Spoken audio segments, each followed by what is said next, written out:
प्यारे साथियों, मैं आपके साथ थायराइड को डिस्कस कर रहा हूँ। थायराइड एक ग्लैंड है जो कि बटरफ्लाई शेप का होता है, तितली के शेप जैसे होता है। इसको ये एंडोक्राइन ग्लैंड है। एंड ग्लैंड भी कई तरह के होते हैं, एक्सोक्राइन, एंडोक्राइन। तो ये एंडोक्राइन ग्लैंड है। ये नेक के फ्रंट में सिचुएटेड होता है। ये हार्मोन प्रोड्यूस करता है जो कि बहुत ज़रूरी होते हैं जीवन के लिए, जिसमें आता है थायरॉक्सिन, टीयू बोलते हैं इसको, ट्राई ऑडेथायरॉक्सिन, T3 बोलते हैं, calcitonin, helps to regulate calcium levels. तो आप देख लीजिए ये तीनों ही जो हार्मोन्स हैं इनकी बॉडी में कितनी ज़रूरत है, ये मोस्ट इम्पॉर्टेंट है। ये जो हार्मोन है ये रेगुलेट करते हैं मेटाबॉलिज्म, जो कि बॉडी का मेटाबॉलिज्म है, इसको ये रेगुलेट करते हैं ये हार्मोन।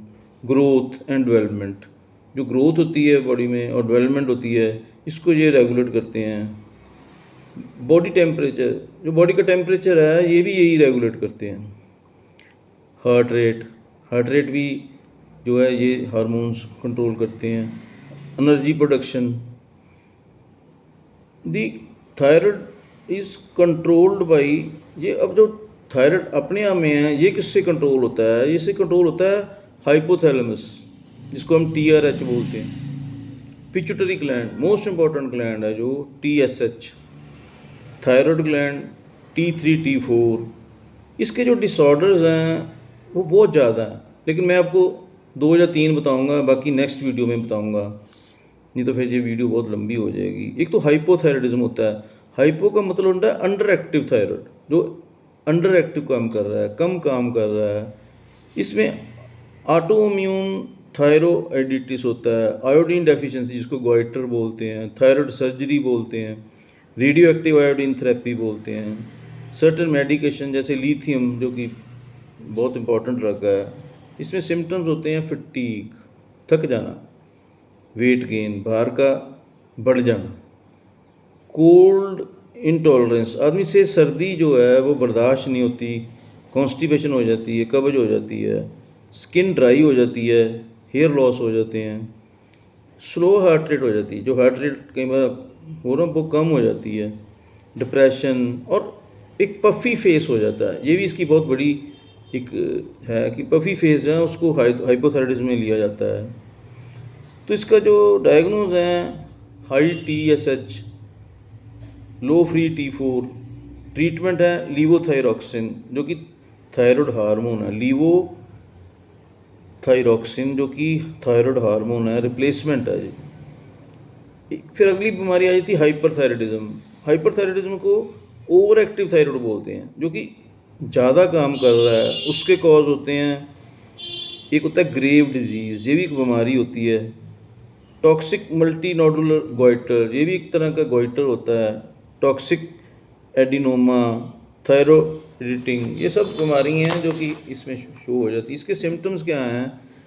उसमें वेट बढ़ता है, इसमें वेट कम हो जाता है, जो वेट है वो लॉस हो जाता है, भूख बढ़ जाती है, हीट इंटॉलरेंस, मतलब उसमें कोल्ड इंटॉलरेंस था, इसमें हीट इंटॉलरेंस, मतलब बिल्कुल ऑपोजिट है। स्वेटिंग और पल्पिटेशंस, आपको ट्रेमर्स हो जाएंगे, कांपना लगेगा शरीर, और डायरिया भी हो जाता है। डायरिया भी इसमें आम है। इसमें लो TSH, high free T3 T4, ये एक इसके सिम्टम्स हैं। ट्रीटमेंट इसकी जो है वो ये है, एंटी थायराइड ड्रग्स जिसको हम मेथिमेजोल बोलते हैं, बीटा ब्लॉकर्स जैसे प्रोपेनालोल है, रेडियो एक्टिव आयोडीन थेरेपी है, थायराइड सर्जरी भी होती है, जो जब नहीं कंट्रोल होता तो थायराइड सर्जरी भी होती है। इससे आगे फिर गोइटर आ जाता है, जिसमें हम बोलते हैं कि आयोडीन की कमी हो जाती है और आपको सलाह दी जाती है कि आप आयोडीन युक्त नमक खाएं। वो खाली इतना ही नहीं होता, हाइपो में T3 लो हो जाता है और TU लो हो जाता है, TSH बढ़ जाता है, वेट गेन, और हाइपर में T3 अप हो जाता है, T4 अप हो जाता है, TSH डाउन हो जाता है और वेट लॉस हो जाता है। ये दोनों में डिफरेंस है। अब इसमें ध्यान कीजिए, कोई हाइपर और हाइपो ये दो ही बीमारियाँ ज़्यादा आजकल चल रही हैं। वैसे तो इसमें बहुत सारी बीमारियाँ आ जाती हैं। जो थायराइड ग्लैंड है इसमें बहुत सारी बीमारियाँ आगे आती हैं। Levothyroxine is standard treatment of hypo and methimazole for hyper. ये दो ड्रग्स हैं जो हाइपो और हाइपर में यूज़ किए जाते हैं। लेकिन फिर भी यदि आपको ऐसी कोई नज़र आती है तो आप किसी स्पेशलिस्ट डॉक्टर से ही कंसल्ट कीजिए, क्योंकि ये मैटर बहुत मुहिम है, बहुत बारीक मैटर है। इसको थोड़ी सी भी यदि हम ढील कर दें तो इसमें बहुत बड़े फैक्टर आ जाएंगे।